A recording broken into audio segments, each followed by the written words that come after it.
Hey, welcome. My name's Emily. I tutor the young apprentices. Today I'm going to talk about what we did for cycle 3, week 4 for the young apprentices, new grammar, and then at the end I'll share what we did for review. So I'm going to share what we did in the order in which we did it. I try and lay out my plans for a mixture of physical activities and sitting down, so we have a nice mixture, getting some energy out, but also being able to sit still for part of the class. So for geography, first we located all the locations on our map and we used our pinky to point. I was finding that the kids were having a hard time focusing and staying engaged when I just told them to point. So I had to tell them to point with their pinky finger, and we were seeing how strong our pinky fingers were. So we pointed to the state, and then we said the state name and the capital 3 times. So then we located everywhere on our map using our dry erase markers. We went in a backwards order. So we did an L in Louisiana, an M in Mississippi, A for Alabama.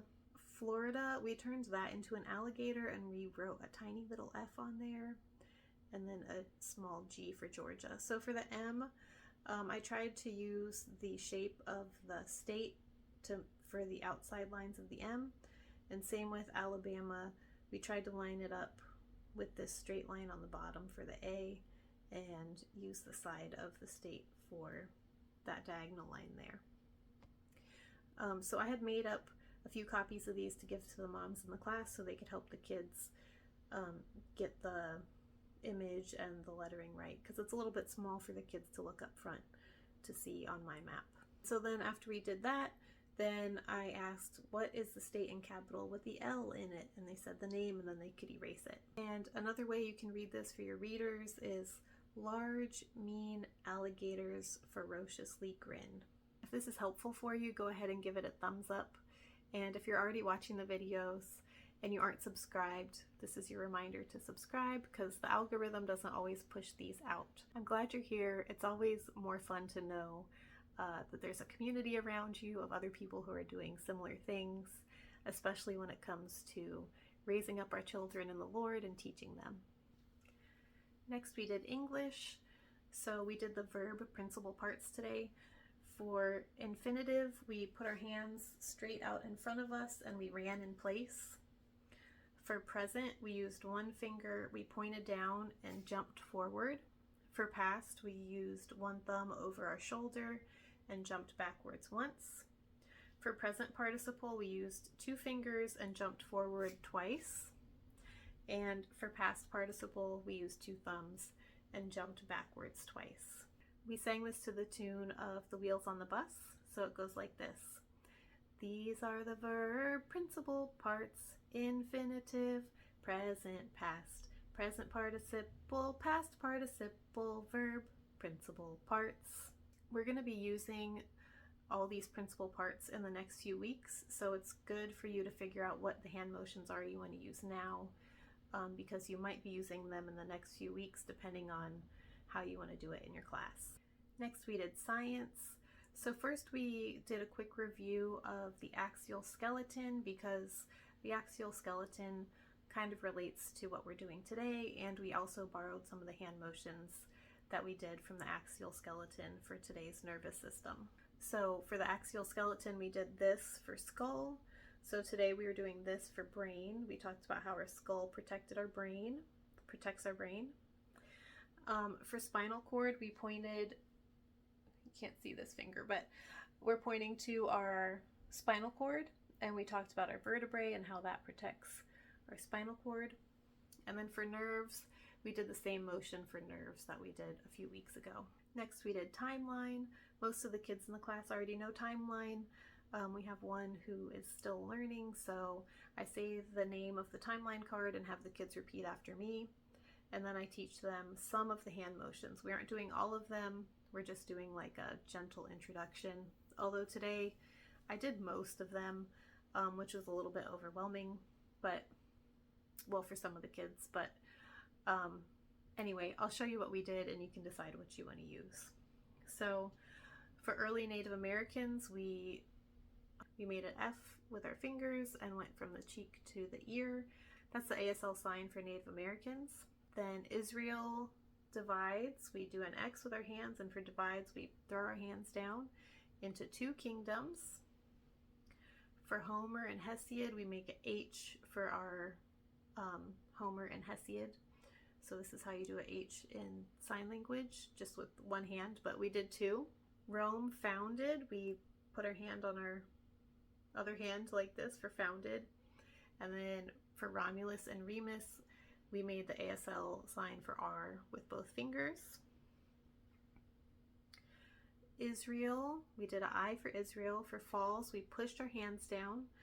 The kids wanted to slam the table, so you might want to say something preventative about that in your class. So Israel falls to Assyria. For Assyria, we did a bow and arrow. And then for Assyria falls, we did the same hand motions. And I skipped the hand motion for Babylon because I thought that would be too much. And then this one was really challenging for the kids to do the letter P, the sign language letter P. So this is the sign for philosopher, I believe. So we did that for Lao Tzu, Confucius, and then for Buddha, we put our hands like this, down by our bellies, kind of like we saw on the timeline card for Hinduism in India. And this is a great time if the kids have extra energy to have them skip around the table while singing to the song. We did a few different things for Latin today. I just want to encourage you, because I don't know about you, but during the new grammar time, it never seems like the kids are getting the Latin. But we did review today, and they really retained a lot of the Latin. I think we reviewed all 3 weeks of Latin today, and they knew a lot of it. So I just want to encourage you. They're picking it up, even though it might not seem like they're getting it on the day that they're learning it in new grammar. So first I said the Latin word, had them repeat after me, then I said the English word, had them repeat after me, just to make sure we were pronouncing it correctly. Today, this week was a little bit of a tongue twister, but we got through it. So then we did call and response, which we've been doing every week. So that goes like this. When I say erat, you say was. Erat, was. Erat, was. So I'm saying erat, and they're saying was. And then we go through all of them like that. Then we all stood up and we used our right hand for the Latin word and our left hand for the English word. And then after we said them both, we clapped. First, I said erat, what, and then they repeated after me, and then was, and then we clapped. And then I said, okay, let's try it together this time. And we said it together and clapped.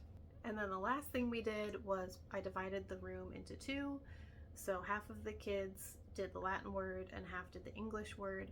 They all squatted down behind their chairs, and the kids who were saying the Latin jumped up and said their word, and then the kids who were saying the English jumped up and said their word, and we took turns with that. That was a little bit hard to coordinate. They didn't really know when to jump. I didn't do the best at that, but I think we'll figure it out as we go along. But if you have any suggestions for me on that, leave it in the comments. I feel like I'm still getting to know this age and figuring out like what works best for them. Next we did history. First we learned the hand motions for the history sentence. For 1776, we did our numbers, 1776. Continental Congress, we made 2 C's with our hands. For Declaration of Independence, we rolled out a scroll. For announcing, we put our hands up like we were announcing. And then for separate, we separated. And if you want to add a little tea drinking in for England, you can, but I didn't feel like we needed it, so we just did this for separate. So we sang through it a few times doing the hand motions. Then I separated the class into 2. Half of the class, I told them that they were England, and the other half were colonists. And I said, okay, who's England? Raise your hand. Who's colonists? Raise your hand, to make sure they all knew. And then I had them all stand in a group together in the back of the class. The people who were England, while we were singing the song, I had them drinking tea. And the people who were colonists, I had them writing the Declaration of Independence during the song. And then at the part of the song where it says separate from England, the colonists and England stepped away from each other and they turned and looked at each other and made angry faces at each other, and they thought that was so funny, and I thought it was funny and cute, and I think it really kind of like reinforces the idea behind the history sentence. Okay, last we did math. I have these printed off from previous years. If it's on CC Connected, I'll put the link in the description. If it's not, I'll try and upload the file and then I'll link it. So first we used our pinkies to point to the numbers and we said all the numbers. So I said it, they repeated after me. And then we went through and they just pointed and said them without repeating after me. Then we listened to the song and pointed to the numbers once as we listened to the song. Then you can have them stand up and jump from leg to leg as they sing each number. Then, because the song was kind of slow, you can have the kids go around the table and slowly, kind of like crawling like turtles. Last week we didn't do any like going around the table, and it was really noticeable in the kids' energy level. So this is something I'm trying to work into our new grammar at least twice each week. So then after that we did the same thing with the 8s, and so we said the numbers, they repeated after me, then they said the numbers, and then they pointed to them while we listened to the song. Then we hopped from foot to foot as we sang the song, 8 on one foot, 16 on the next foot, and so forth. Then we sang the song as we took really big steps around the table. And we ran out of time, but we were going to skip around the table also while we were saying the numbers. Next we did review. So I have this map printed off from the sandbox, and I had the kids locate the states and say the state name and the capital just from this week. But I left the map in front of them so they could continue to trace it as we went through the rest of the review work. I find it's helpful for them to have something to do with their hands that's not too distracting. Then after that we played our collaborative oils game. I have a short video where I described how to do it, but I will do a quick description here. One of the moms went around with our review bag. I have the review cards from CC in here. I take out the geography and the timeline ones when we're doing this game. Each child takes a turn picking a card. They answer the question on the card. If they have a hard time doing it, then their classmates can help them answer, but a lot of them were saying that they wanted to do it and they didn't want help. And a lot of them knew all the memory work, so that's always encouraging to see. First they picked one of the cards. I had written some different categories, I guess, or different ideas on those cards. One was skeleton, one was animal, one was under the sea, and the other one was boat. So they picked under the sea this time, and once the kid gets one of the review questions right, they come up and pick one of these cards off the table, and it has the different elements of the oils on here. So whatever card they pick, they have to use that element to draw on the board. So this time the kids knew it was up.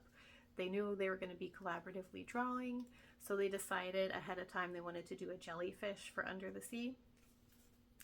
So the first child got the curved line, so he did the tentacles, if that's what they're called, on a jellyfish, and so on and so forth. Each kid got a chance to come up. It was really fun to see them working together. At this age, they really enjoy collaborative work, and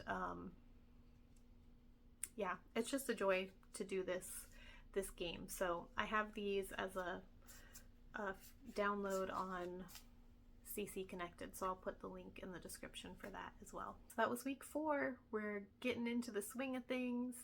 The kids are feeling more comfortable in class and kind of knowing what to expect, so things are smoothing out. How's it going for you in your class? How was week 4?